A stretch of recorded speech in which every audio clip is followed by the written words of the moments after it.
into leadership commitment and give you some more detail. So when I think about leadership commitment, it's easy to say that we want leaders to be committed to supporting their teams and supporting their organization. But here's the image that I have for it. Leaders need to be visible and supportive. They need to be willing to provide everything necessary to win.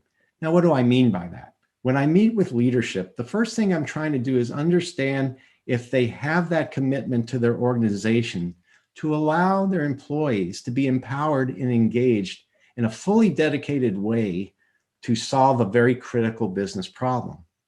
One of the first steps that I do to test that is what I call chartering. And chartering, for me, is a 4-step process.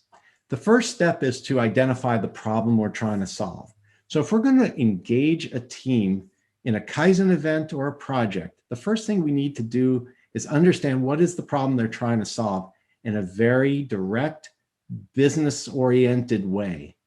Not vague or confusing, but very direct to say, for example, it takes us 32 days from order to delivery to our customers, and our customers are not willing to wait that long, and they're going to other companies. For us to make a difference for our customers, we need to reduce that time to 16 days. And every single day is worth $500,000 to the business. So as you can see, that problem statement must be clear and compelling so that the team feels that this work is valuable work for them and their customers. Once we understand that problem statement, the next thing we want to do is, what are those objectives? What would be the things that would tell us as a team and as an organization that we have won? So I call those objectives, meaning from the prior example, we have now reduced order to delivery to 16 days. We have implemented 2 safety improvements per team member. We have simplified the effort by reducing 6 steps from the process. So clear and understandable objectives. Once again, how would the team know if they have won unless you have clear, smart objectives? Okay, following that, if we've understood the problem statement and the objectives and the scope of the work, now we need to know who's the team to place together to help us win. So very often, these are the people that are feeling the pain of the process, people in the process, people who understand and are dealing with the problems in the process.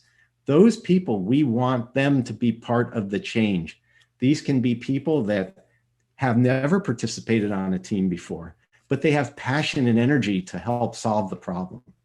Finally, what I ask of our leaders, of the leaders that I deal with, when this effort is over, who owns that output? Who's going to make sure that everything goes as planned, that we won't make errors in judgment, that we won't be violating company policy, that we won't do something that we'll regret?